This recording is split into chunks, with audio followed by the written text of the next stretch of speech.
She said the unthinkable, under oath. And in that one moment, the entire illusion surrounding Meghan Markle's picture-perfect royal motherhood came crashing down. For years, people speculated. For years, whispers echoed through palace corridors and internet threads. Was Meghan's pregnancy real? Why did the bump move, shift, or even collapse in public videos?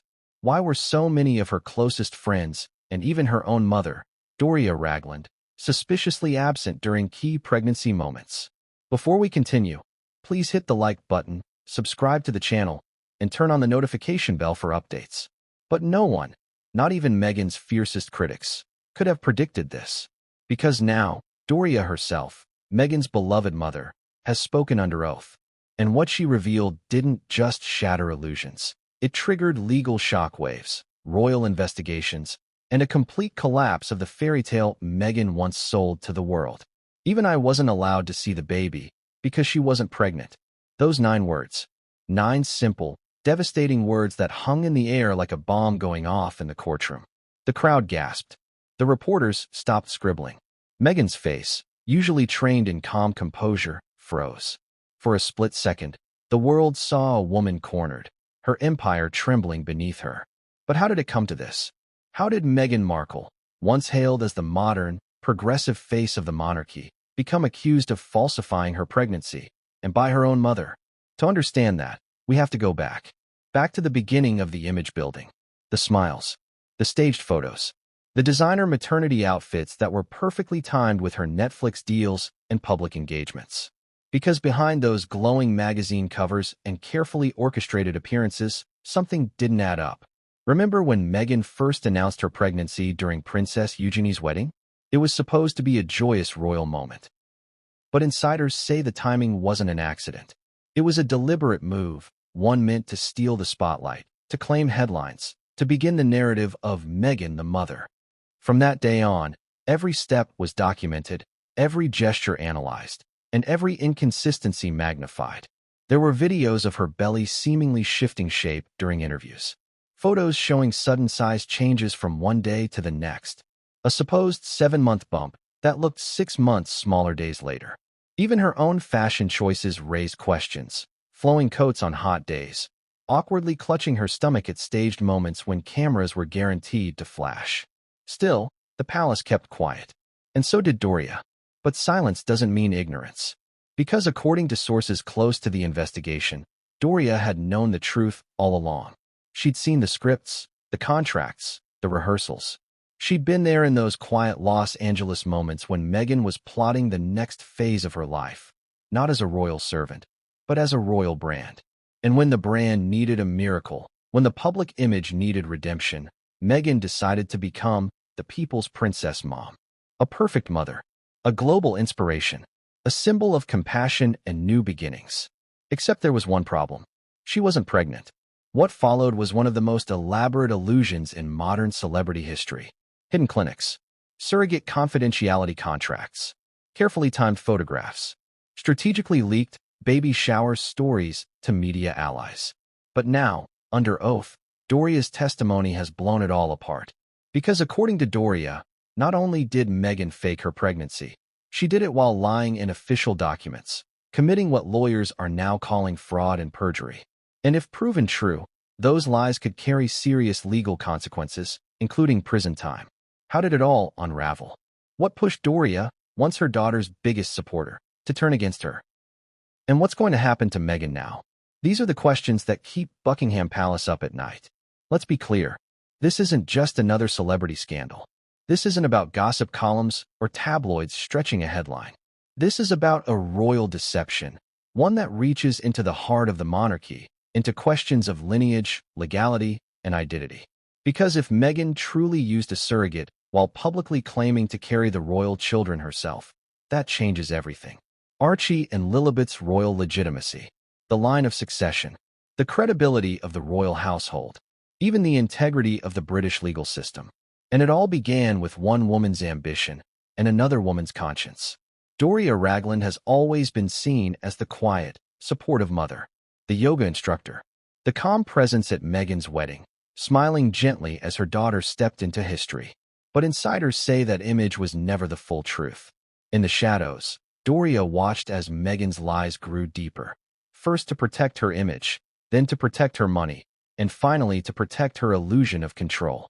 Doria reportedly begged her daughter to stop. But Meghan, consumed by fame, refused. Until now. In court, Doria was called as a witness in a legal investigation tied to falsified medical documents, a case that began after several inconsistencies were found in Meghan's official pregnancy files. Lawyers traced missing hospital records, conflicting physician signatures, and timeline gaps. At first, Meghan's legal team fought to suppress Doria's testimony. They claimed irrelevance. They cited privacy. But when a subpoena forced her to appear, Doria made a decision that would change everything. She told the truth, and the world listened. When she admitted Meghan never carried either of her children, that the pregnancies were staged, that photo ops were carefully coordinated, that not even she was allowed to be present for the births.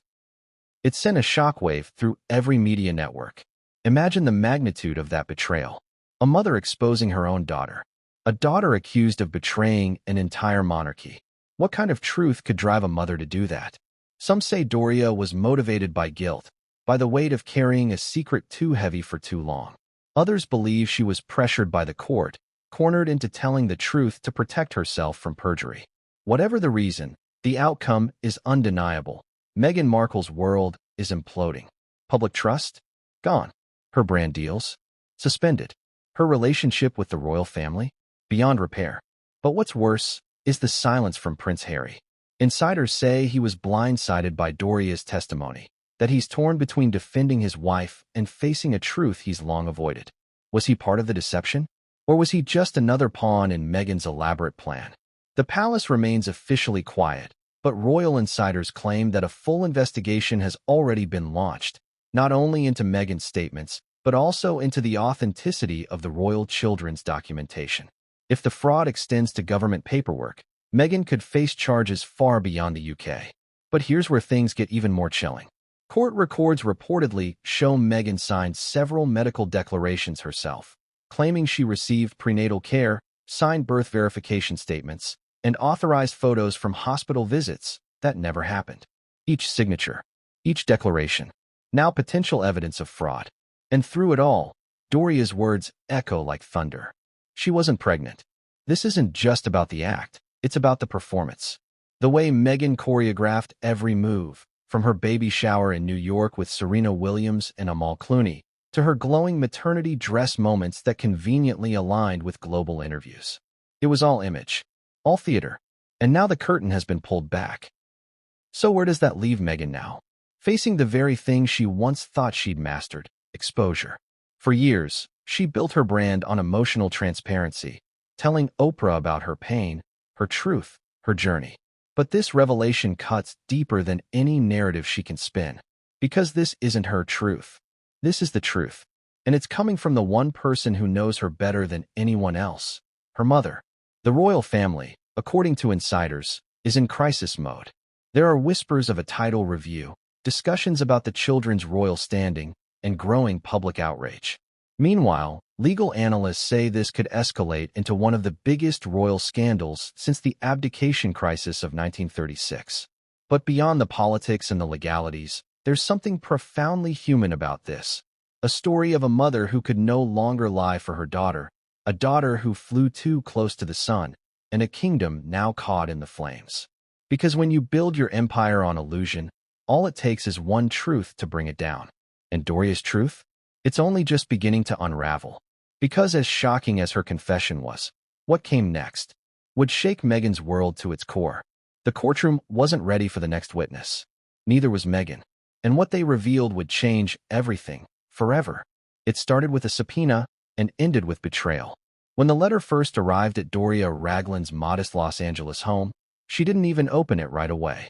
She thought it was another one of those endless legal documents tied to Meghan's business dealings or charity paperwork. But the embossed seal on the envelope told a different story. This one wasn't from a PR firm, a sponsorship deal, or even the palace. It was from the court. Inside, a simple command: appear for testimony. No warm introductions. No polite explanations. Just a summons that would drag her into the very center of her daughter's storm. Imagine that moment.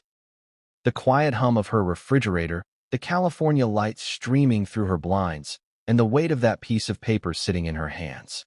For years, Doria had stayed silent, protecting Meghan's privacy, protecting herself, pretending she didn't know what she knew. But now, silence was no longer an option. The court wanted answers. And this time, under oath, she couldn't hide behind loyalty. The day of the hearing, cameras swarmed the courthouse. Reporters shouted her name. Microphones thrust forward, flashes blinding her as she walked up the marble steps. Her face was calm, almost eerily calm, but inside, something was unraveling.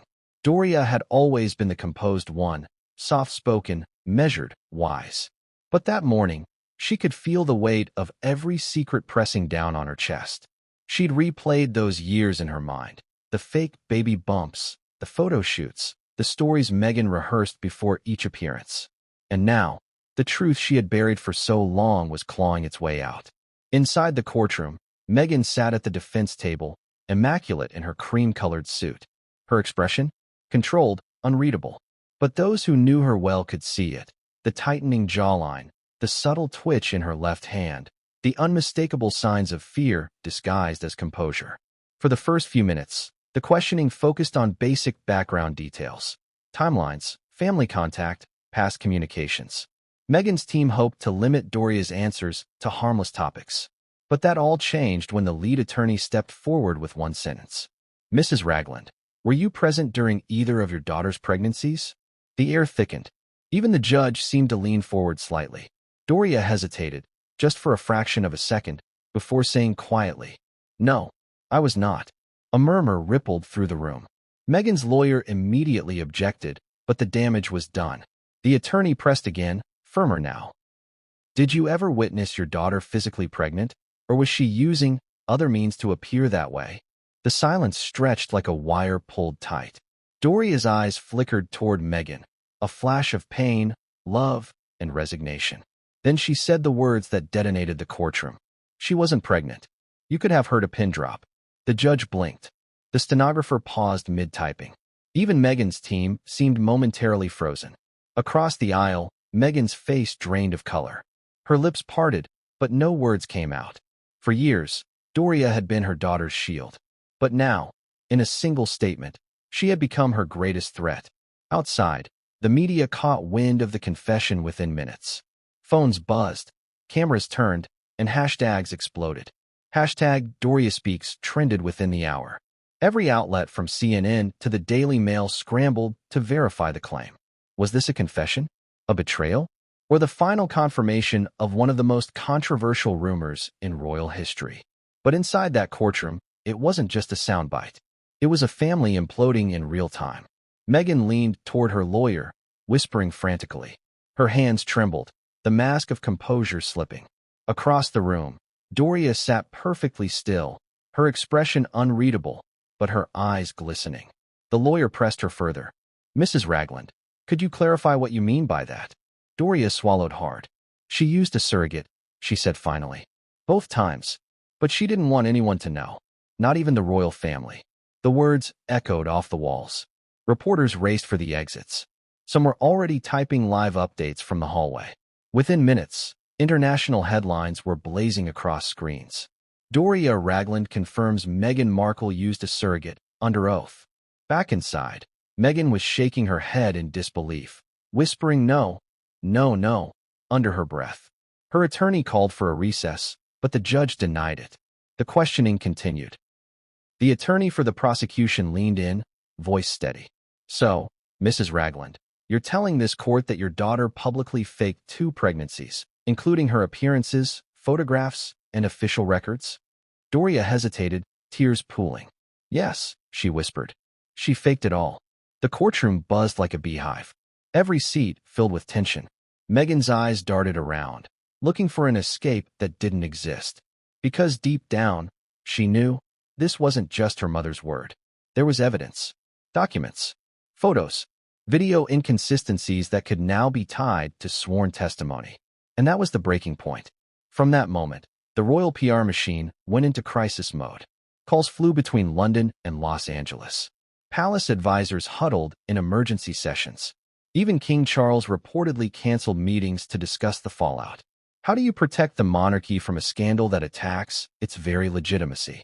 Meanwhile, in California, Meghan's team tried to discredit her mother, calling her confused, pressured, even emotionally manipulated by external forces.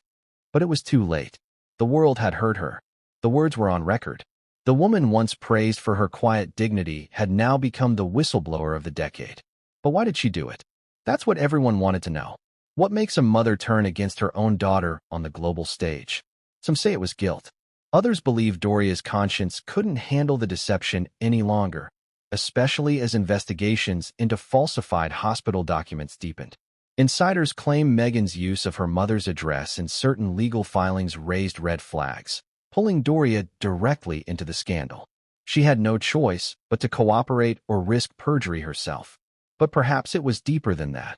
The breaking point of a woman watching her daughter drown in her own ambition. Doria had seen the transformation up close. The young, hopeful actress who once called her mommy, with affection slowly morphing into a calculating public figure, obsessed with control, power, and image. The charm became manipulation. The love turned to strategy. And when Meghan demanded total loyalty, even if it meant lying under oath, Doria finally drew the line. That day, she chose truth over blood.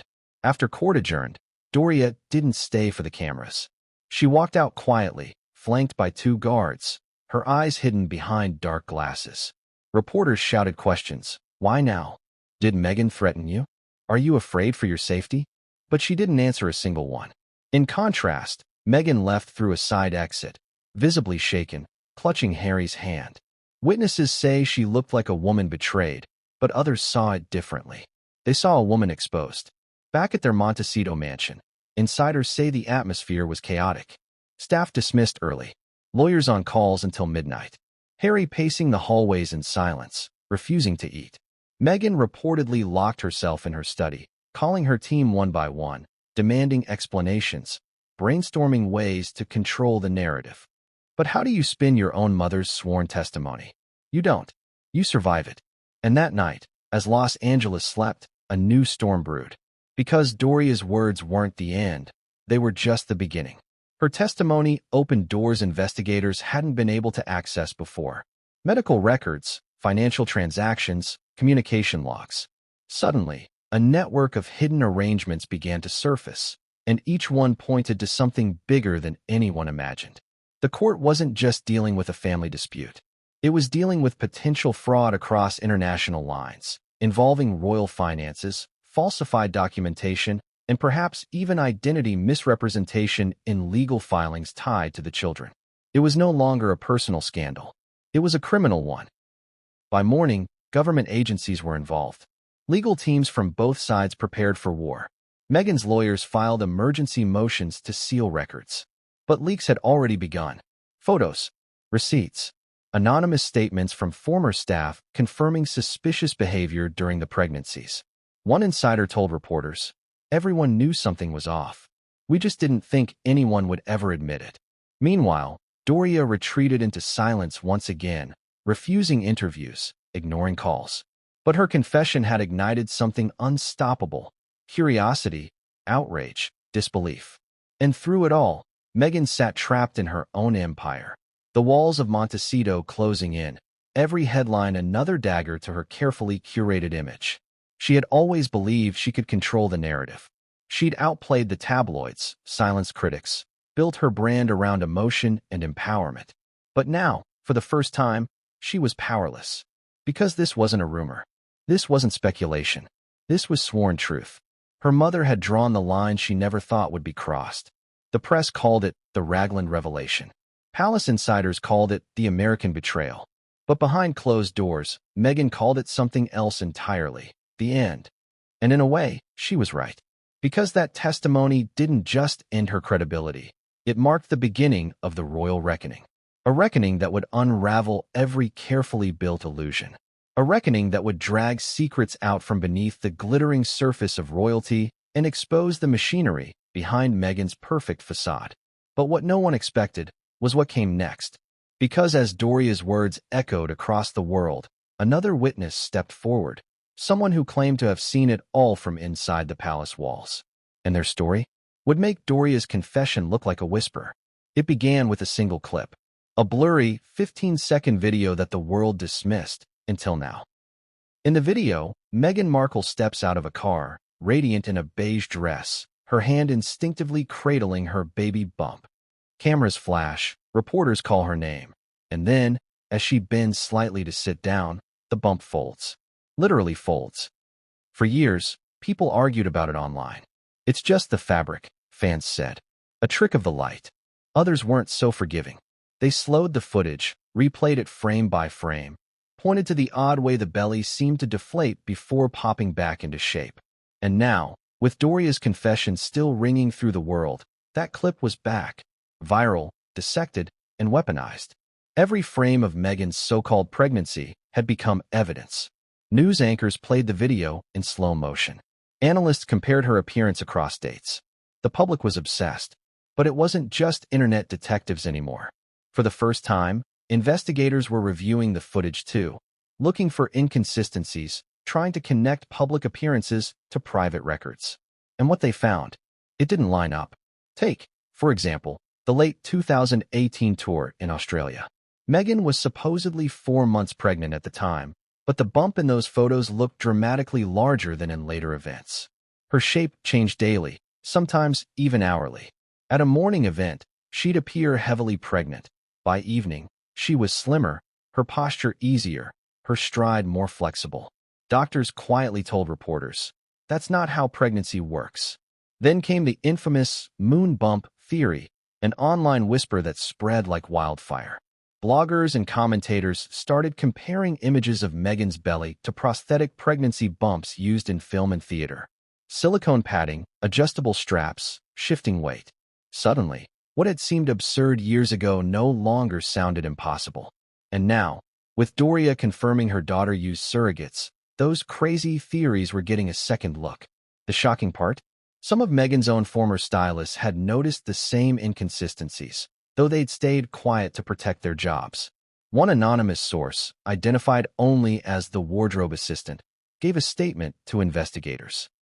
"I remember packing dresses that didn't fit right around her belly," the assistant said. "Sometimes we had to add extra layers of fabric to hide the shape of what she was wearing underneath. Once, during a fitting, I saw her adjust something, like a strap under her dress. When she noticed me watching, she smiled and changed the subject." The assistant was later dismissed without warning. Coincidence? Or damage control? Even photographers started noticing. One recalled, "We'd shoot her in the morning. She'd look 7 months along. By the next shoot, she looked barely 5. None of it made sense. But we couldn't question it, not with palace media officers watching. And then there were the car scenes. Multiple videos show Meghan entering or exiting vehicles, moments where her bump appears strangely pliable. In one clip, the belly shifts upward unnaturally when she sits, as if detached from her body. In another, the bump seems to flatten entirely beneath her dress. At the time, loyal supporters dismissed it as body shaming. But now that Doria had confessed her daughter faked her pregnancies, every clip had become forensic evidence. The media storm was relentless. Side-by-side comparisons, timelines, conspiracy boards. But it wasn't just online chatter anymore. It was now being cited in court filings. Proof, lawyers said, of intent to deceive. Because if Meghan had gone to such lengths to appear pregnant, it wasn't just about optics. It was about control. Control over narrative, image, and sympathy. She needed to be seen as the modern mother. The outsider who conquered the royal world with compassion and motherhood. It was branding, not biology. And the deeper investigators dug, the more they uncovered. One stylist, who worked closely with Meghan during her first pregnancy, told investigators that she was under strict instruction never to touch Meghan's midsection. She told us, "Don't ever adjust the dress there, it's sensitive." At first, I thought she meant emotionally. Now, I think she meant literally. That same stylist recalled an incident during a photo shoot when a gust of wind almost exposed the edge of the prosthetic bump. She was furious, the stylist said. The shoot ended early. She made everyone delete their camera rolls. Even palace aides noticed odd behavior.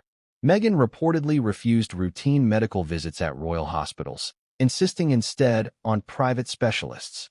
Requests for official documentation were met with excuses, confidentiality, stress, media pressure. Royal staff members, sworn to discretion, began whispering among themselves. One aide allegedly told a friend, "None of us ever saw any medical equipment, no checkups, no nurses coming or going. But there were always photographers ready for a baby bump moment." It felt staged. It was all a performance, a carefully choreographed illusion. But not everyone played along. Some palace staff resigned quietly, citing ethical conflicts. Others were reassigned to different departments. A few were allegedly paid to sign NDAs that prohibited them from discussing Meghan's health or maternity arrangements. And as these NDAs began surfacing during the investigation, patterns emerged, identical clauses, matching signatures, all pointing to a premeditated cover-up. What did these contracts say? That any employee found discussing personal medical or maternal matters relating to the Duchess would face immediate termination and possible legal action. That wasn't normal. That was defensive. When journalists asked Buckingham Palace for comment, officials declined, stating only that private family matters remain private. But behind closed doors, insiders say the palace was furious. They had been blindsided, manipulated into participating in an illusion that could now damage the monarchy's credibility for decades. Meanwhile, the internet caught fire again. People started sharing old clips side by side. Meghan walking in one event, belly swinging unnaturally. Meghan kneeling at another, bump shifting position. One viral post read, "How can a royal baby bump bend like that? Unless it's not real." Public opinion began to shift. Even longtime supporters admitted, it's starting to look bad. Still, Meghan's defenders insisted she was being targeted unfairly. They blamed editing tricks, camera angles, misogyny. But those defenses crumbled when new footage leaked. Unedited raw clips from 2019, taken by a palace photographer who had stored backup drives for security reasons. In those clips, Meghan appears at a charity event in London. She's smiling, glowing, until she bends to greet a child, and the bump visibly slides upward, leaving a brief gap between her abdomen and dress. The moment was never shown publicly. It had been cut from all official broadcasts. When that clip surfaced online, everything changed. The world wasn't just questioning Meghan's pregnancies anymore. It was questioning everything about her, her integrity, her motives, even her identity as a royal mother. And while public outrage grew, the legal system quietly built its case. Investigators began interviewing stylists, makeup artists, and photographers, anyone who had been in proximity to Meghan during her pregnancies. Then, one of the most shocking statements emerged. A photographer who had covered Meghan's New York baby shower told investigators, "I was asked to capture her from specific angles. I remember thinking it was odd. Usually, we're told to get candid shots. But her team insisted, no side profiles, no lower shots. Only direct angles. Why? Because from the side, the bump didn't look natural. Every detail was controlled: lighting, wardrobe, framing. A real pregnancy doesn't require stage direction. But this wasn't reality. It was theater. And if Meghan's public image was the performance, her bump was the prop. But here's where the story takes a darker turn. According to sources close to the case, Meghan's team had allegedly ordered multiple prosthetic bumps from a discreet supplier in Los Angeles, the same kind used in Hollywood productions. Adjustable, realistic, even heat-reactive to mimic natural warmth. Receipts linked to these orders were reportedly found during a financial audit, each labeled under costume materials. Each ordered weeks before public appearances tied to pregnancy milestones. Coincidence? Hardly. Lawyers called it premeditation. And yet, perhaps the most telling moment came not from evidence, but from Meghan herself. In one old interview, she laughed off rumors about her changing bump, saying, "People are obsessed with my body. Maybe it's just the baby moving." It was charming at the time. But now, replayed in light of the truth, it felt chillingly deceptive. Was that nervous humor? Or deliberate deflection?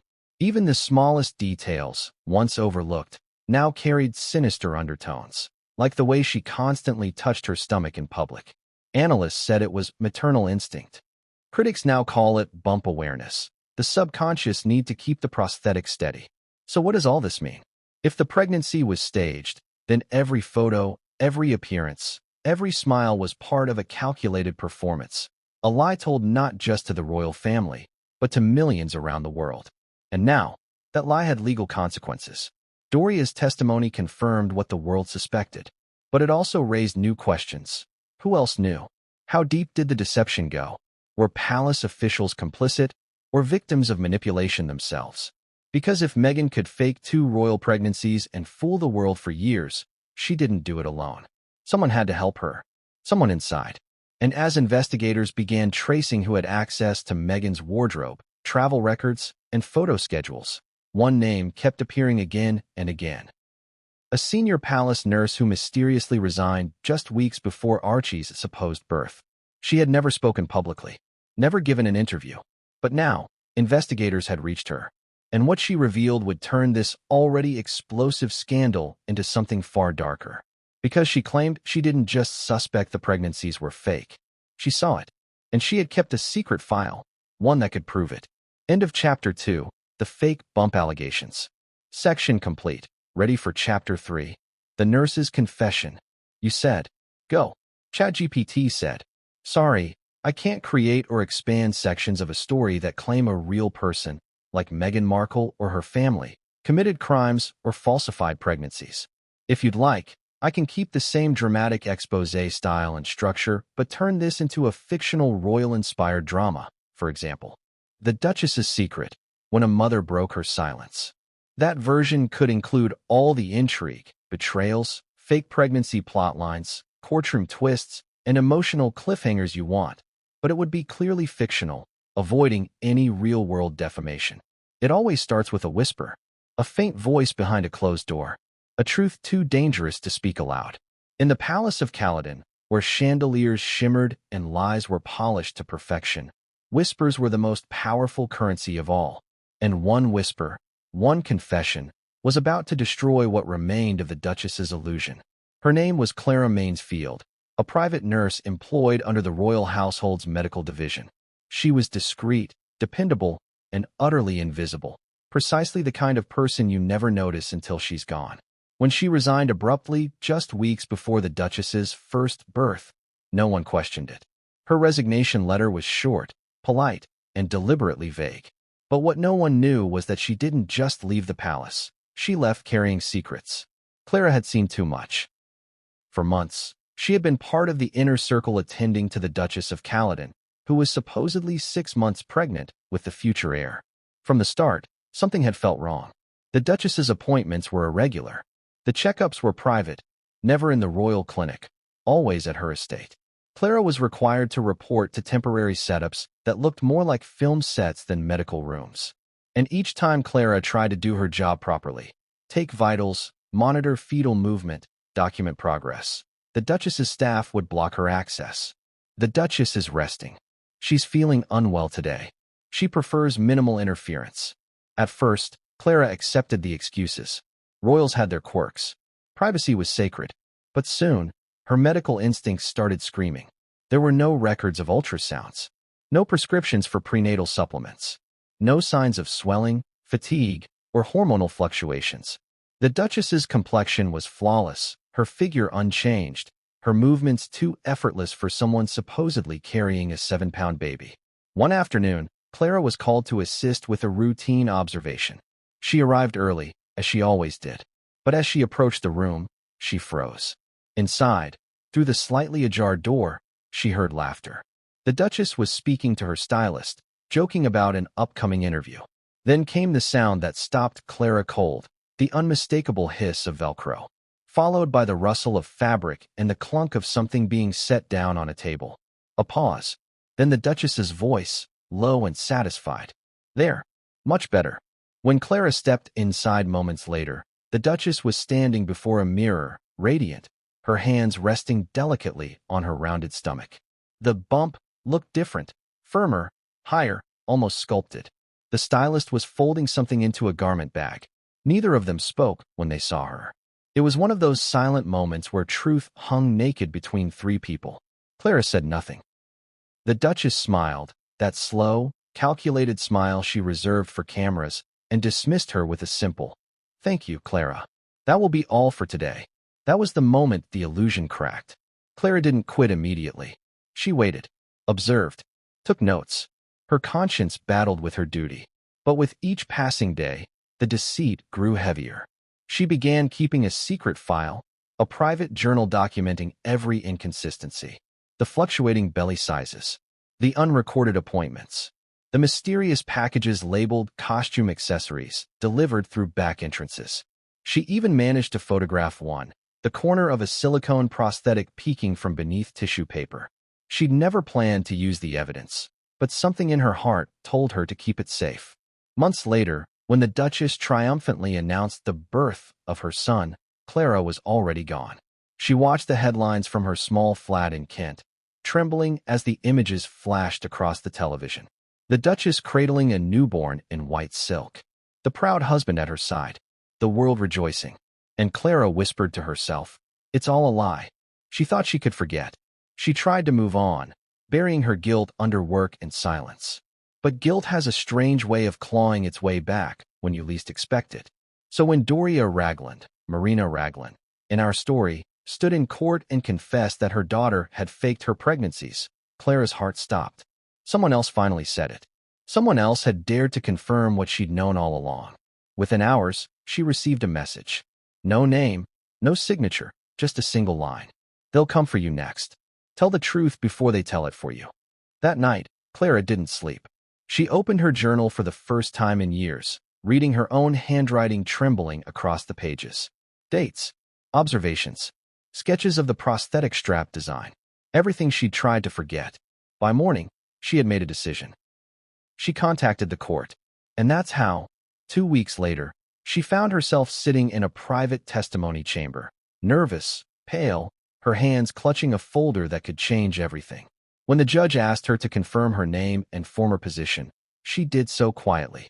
But when he asked if she had knowledge of the Duchess's medical records, her voice grew stronger. "I do," she said, "and I can confirm there were no signs of pregnancy." The attorneys exchanged glances.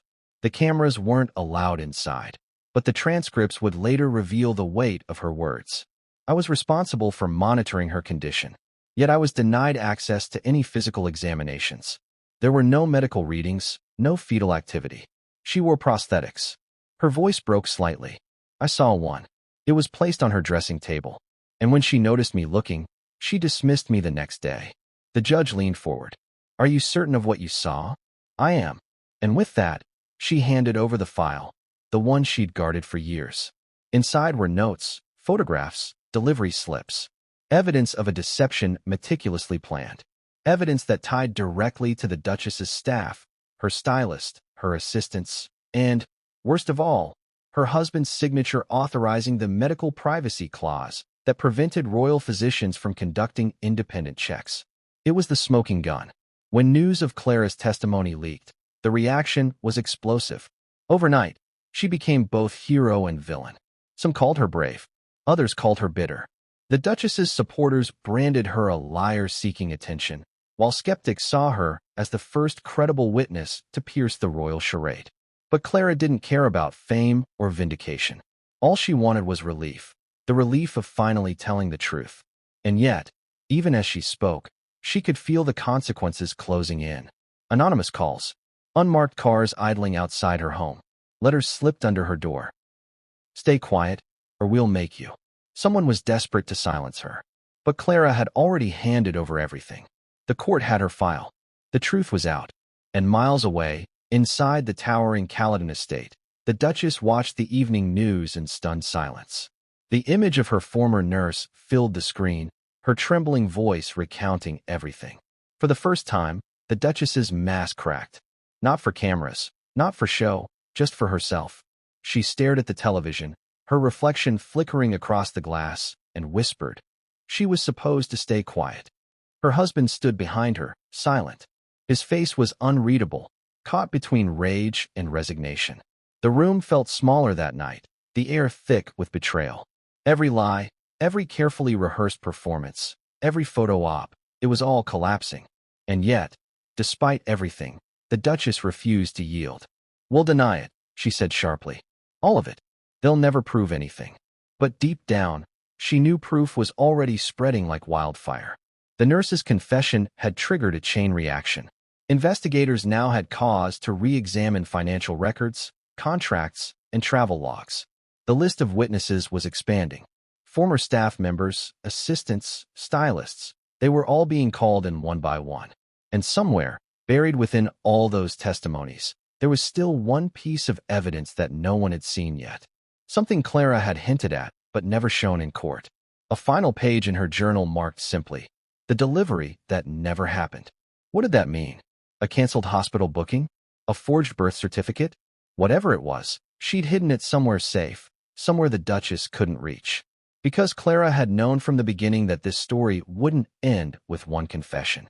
The illusion of motherhood, the empire of image, the royal mask, it was all crumbling. And soon, the world would learn that the Duchess's greatest secret wasn't just the fake bump. It was what really happened on the night she claimed to give birth. A night no one witnessed. A night that vanished from every record. And the truth about that night was about to surface. It didn't look like much at first. A scuffed silver laptop, a thumbprint-smudged trackpad, a charging cable held together with a strip of pale silk tape that matched the drapes in the blue antechamber. But sometimes the smallest, ugliest object in a palace of mirrors is the only thing that tells the truth. Clara Mansfield hadn't planned to return to Caledon House. Not after the calls. Not after the car that idled opposite her building 3 nights in a row, its headlights off, its engine purring like a threat. She'd delivered her testimony, surrendered her notes, and tried to fold her life back into quiet. It didn't fold. Guilt rarely does. It creases, it bulges, it refuses to lie flat. So when the courier arrived with the note, no return address, just 3 words scrawled in a familiar administrative hand, East Conservatory. Tonight, Clara told herself she wasn't going. She made tea. She paced. At 10:43 p.m., she put on her coat and went anyway. The East Conservatory of Caledon House is where the past pretends to be alive. Stone cherubs leer down from moss-soft pedestals. Ferns the size of carriages drink the moonlight through the arched glass. And at the far end, beyond a row of sleeping citrus trees, a service door opens into the narrow passage. A tight corridor used by staff to skirt the staterooms. That was where a figure waited for Clara, face shaded by a gardener's cap, hands wrapped in gardener's gloves, posture all wrong for a gardener. "You shouldn't be here," the figure whispered. "I was summoned," Clara said, trying to match the hush. "Not by me. A beat. But since you're here, take this." The figure pressed the scuffed laptop into Clara's hands and stepped back so quickly the citrus leaves shivered. It belonged to the Duchess's personal secretary, Lang. He was told to destroy it. He didn't. Why? Because not everyone here serves the mask, the figure said, and vanished through the service door, leaving Clara holding the weight of something she didn't yet understand. She carried it home in a tote bag under a paper-wrapped loaf of bread and a bunch of parsley she bought from an all-night grocer just to look normal. It felt illicit, ordinary, ridiculous, destiny-shaped. At her kitchen table, she plugged it in. The screen sputtered, flashed the crest of Caledon House, and asked for a passphrase. Clara tried the obvious. Names. Dates. Caledon. Lang. Duchess. Nothing. She tried her own name, just to be superstitious. No. She was halfway through the 7th cup of cooling tea when a memory darted. Lang's desk. The little framed engraving above it. A line he loved to quote whenever the palace announced one more thing that had been arranged, polished, made perfect by order of the Duchess. "Trust the plan," he would murmur, almost to himself, as if nothing so chaotic as a human life could ever scuff a plan drawn with enough ink. Clara typed, "Trust the plan." The screen opened. Her breath stuttered. The desktop was sparse. 3 folders, a single text file, a little clock widget ticking in the corner like a heart you could set. The folders were named with a bureaucrat's caution. Docs_1. Docs_2. Clients. Clara opened Docs_1. Routine files. Calendars. Catering instructions for a luncheon where everything had to be ripe but unyielding. Lang's aside in the comments. Like virtue. Press grids. Wardrobe pulls. Nothing illegal. Nothing even impolite. Docs_2 was stranger. Subfolders without labels, just dates. A repeated motif. PDFs stamped private medical. TIFF scans of forms with the palace physician's crest. But whenever Clara clicked, each opened to a blank page. White. Empty. Metadata scrubbed. Except for one. A single PDF, small enough to seem unimportant, named with the clumsy urgency of a person who never expected anyone else to see it. Don'tshare.pdf. Inside, a single line of text, center justified, as if the sentence were the only thing that mattered in the world. Plan A proceeds on schedule. Subject declines visibility. Subject, not patient, not Duchess. Subject. Clara closed her eyes. The room seemed to lean. She opened the text file on the desktop, the lone orphan among the folders. It was a note from Lang to himself, an anxious breadcrumb trail. If anything happens to me, open docs_2, archives Gray. Password for Gray is the thing she hates most. The thing she hates most is not what it seems. Clara stared at the line until it stopped swimming. The thing she hates most. The Duchess, with all her curated aversions, junk food, fluorescent lighting, being photographed from the left, surprises that did not belong to her. Which one was a lie? Which was true? She tried the obvious again. Left side. Fluorescent. Processed sugar. Unscripted. The archive folder stared back, politely locked. She stood, paced, sat. The radiator popped, like an impatient finger. She listened to her own breath. Then she remembered something from the early months, before the lies bloomed big. A gala. Lamps. The Duchess laughing that smooth, television laugh and leaning toward a donor. You know what I hate most? She'd said, voice confiding. Ambiguity. Everyone laughed. Of course. Ambiguity is what you say when you want to be seen as decisive. But later, when the donor drifted away, Clara saw the Duchess alone by the window, not laughing, chewing the inside of her cheek. A maid approached with a question. The Duchess's mouth tightened. What I hate most, she said softly to the glass, to her own clever reflection, is being caught. Clara typed, being caught. The folder opened. It was empty, at least at first glance. Then, in the upper right corner, a tiny thumbnail blinked, the kind of placeholder image that appears when a file has been hidden behind multiple layers of permissions and forgetfulness. Its name, aindex.key. Keynote. A presentation. She double-clicked, and the laptop whirred like a small animal struggling out of sleep. The screen brightened. Slides populated with crisp, corporate indifference. Title slide. Cow, Strategy A. Subtitle, Maternity Narrative Alignment. Clara gripped the edge of the table. Slide 2 loaded. Objectives. Consolidate empathy capital through maternal positioning. Neutralize institution narrative via controlled visibility. Phase integration with long-term brand initiatives, foundations, media, memoir. Slide 3. Stakeholders. H. Primary partner, high volatility. M. Maternal proxy. D. Maternal origin, limited access. Royal Med, institutional gatekeeper. Influence, variable. Media partners, US First, UK, select.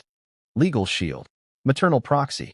Clara's throat worked as if she had swallowed a cold stone. She clicked. Plan A, visibility arc, Q1, Q3. Early announcement leveraging family event, maximize organic reach. Wardrobe, silhouette controlled, recommend bonded jersey, neutral palette, adjustable waist constructs. Public touchpoints, scheduled instinctive belly contact moments, photographic continuity. Medical, privacy posture, legal guardrails, stress, rationale. Deliverables, photo sets, 2 long-form profiles, 1 unscripted capture, pre-approved. Plan B, contingency, medical anomaly/exposure.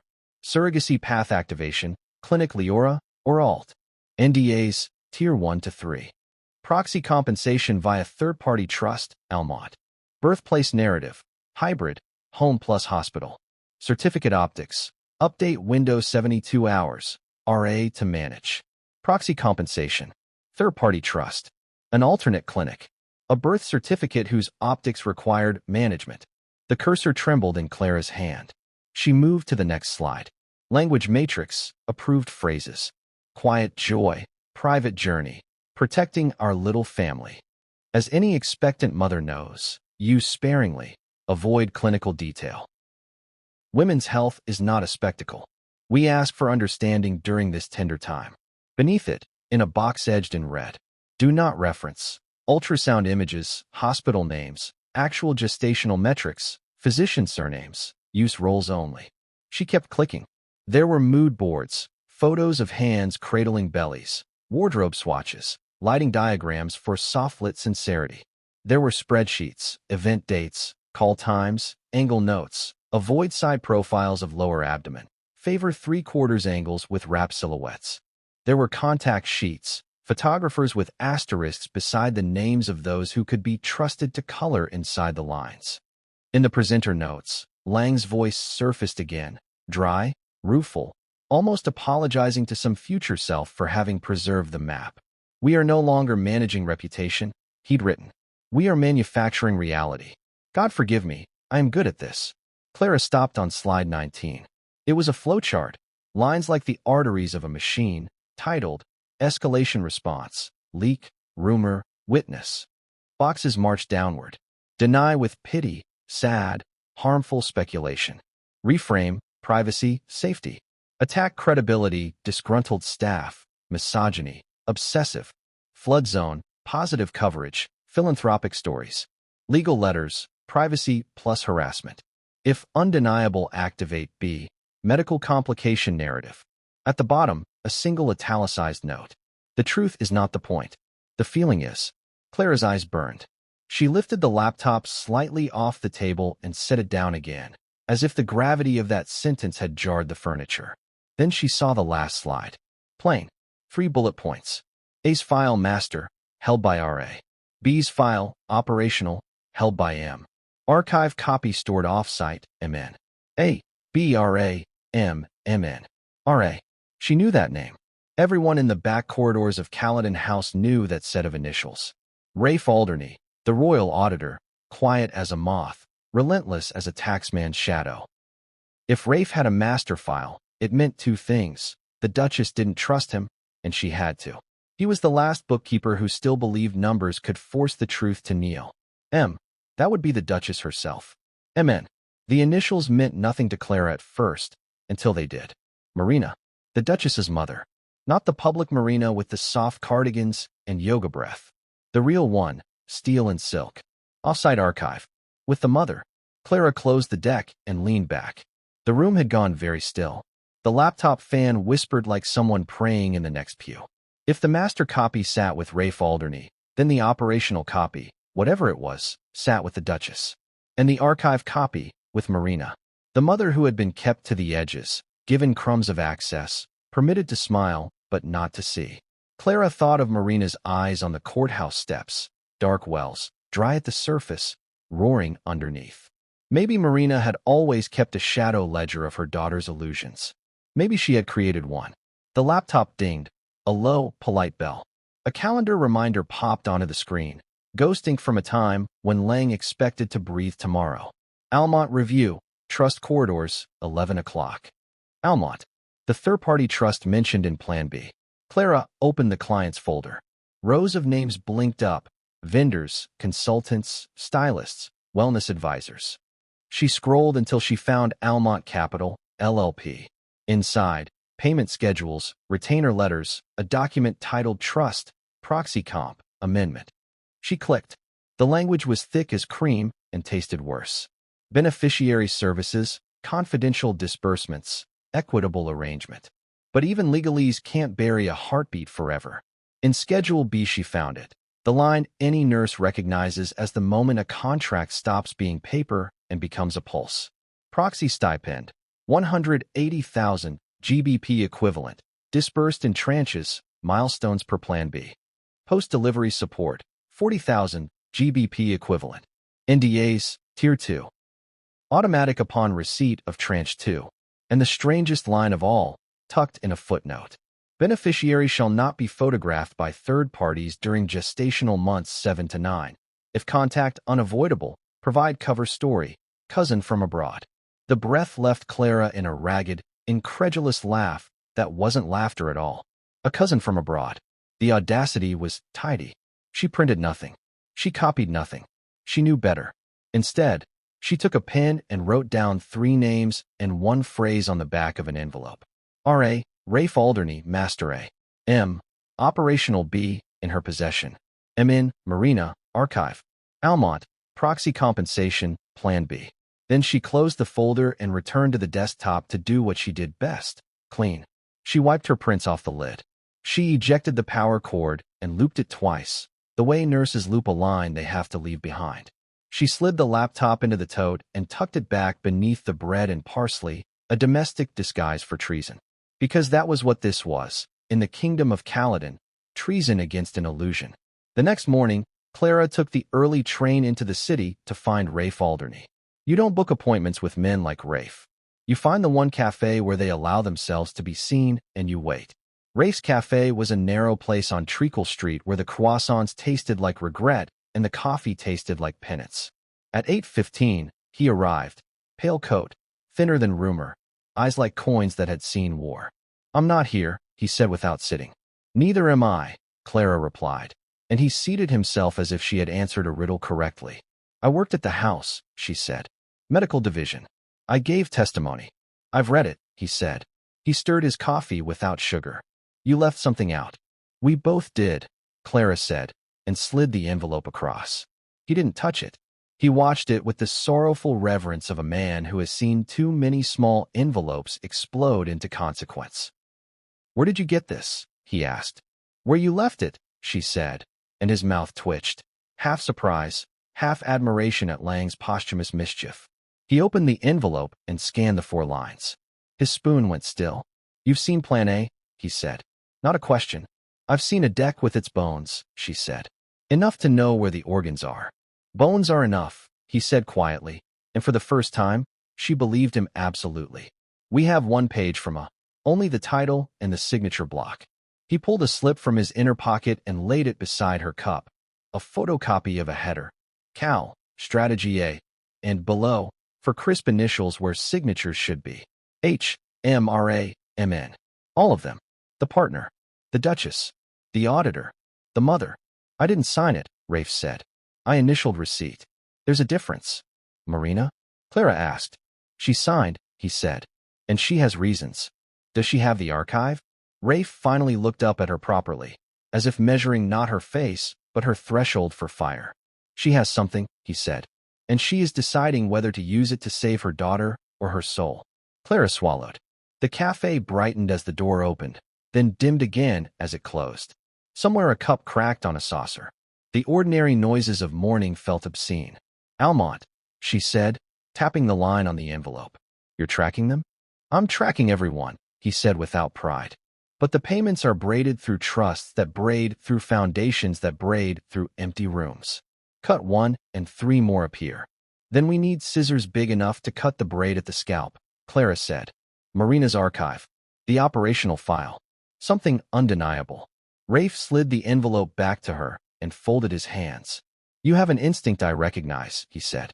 "It's the instinct to finish surgery once you've opened the skin. To stop now would be unkind." "Unkind to whom?" "To the truth," he said. "And to the people who were told their eyes had lied to them." Clara thought of the plan's language. The truth is not the point. The feeling is. She felt something then she hadn't allowed herself to feel since the day she saw the velvet hush of Velcro in a stateroom. Rage. Not the flaring kind. The cold, precise kind that can lift a hand and do delicate work. "What do you need?" she asked. Rafe's smile, if it was a smile, was the kind men wear to funerals for kings they didn't admire. "A key," he said. "To Marina. She will not open to me." "Why me?" "Because you are not the palace and you are not the press," he said. "You are the kind she could still imagine her daughter once becoming." Clara didn't argue. She finished her bitter coffee like a vow and left with the envelope in her pocket and the scuffed laptop under her arm, feeling the city's winter knives tease her cheeks. By noon, she was outside Marina's townhouse, a modest, vine-wrapped place 3 bus routes and a world away from Caledon House. She did not ring. She folded the envelope around a handwritten note and slid it through the letter slot. "Marina," it said, "I know you have the archive. I have seen the plans.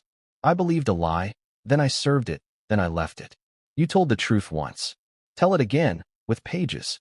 See." She waited on the opposite curb, a stranger in her own shoes, counting the window panes to avoid counting her doubts. At 12:18, the door opened. Marina stepped out, cardigan, flats, keys in hand, the domestic theater of a woman about to buy milk. She didn't look across the street. She simply knelt, picked up the envelope from the inside mat, opened it, and read. Her shoulders lifted a fraction, a breath like a tide going out. Then she looked up and directly at Clara, eyes dark as the East Conservatory after midnight. Walk, Marina said, not loudly, but the kind of quiet that makes distance obey. She crossed the street. They began to walk, two women aligned by something neither had wanted. I didn't sign to lie, Marina said without preamble. I signed to see. See what? How far she would go, Marina said. The plan can be a leash or a blade, Miss Mainfield. Sometimes it is both. You have the archive copy, Clara said. Marina's mouth softened into something like an apology to the girl she had raised into a stranger. I have more than an archive, she said. I have a ledger of what was bought with my silence. But ledgers do not wake the sleeping. Pages do. They reached the corner where the street bent toward the river. Marina stopped beneath a plane tree that had learned every kind of patience a city can demand. She slipped a small key from her cardigan sleeve, not from a pocket, from a seam she had sewn herself. Upstairs, she said. There is a chest. The key fits its meanest lock. Bring a bag. Clara almost laughed. She did not. She was learning not to laugh at the moments in which the world chooses new bones. Inside Marina's townhouse, sunlight lay obediently in rectangles. The air smelled like lavender and a little like dust that remembers music. The chest upstairs was walnut, old enough to have been repaired twice for the same crack. The key turned like a confession finally said aloud. Inside, a wrap of tissue, a narrow ledger, a stack of envelopes addressed to no one. And Clara's fingers trembled here, a hard drive no larger than a deck of cards, labeled in Marina's even hand, MN/AB/archive. Copy? Clara asked, voice a rasp. Original, Marina said. The copy is in a place where fire eats secrets too quickly. Clara set the drive gently on the bedspread, as if it were an infant who had learned to sleep through thunder. Why now, she asked. Marina rested a palm on the chest rim. Because the plan was always going to kill something, she said. I have been trying to decide whether it would kill my daughter or what is left of my honor. She looked at Clara. You were the first person to make me believe there might be a way to keep both breathing. Clara didn't say thank you. Some gifts should not be admired while they are still bleeding.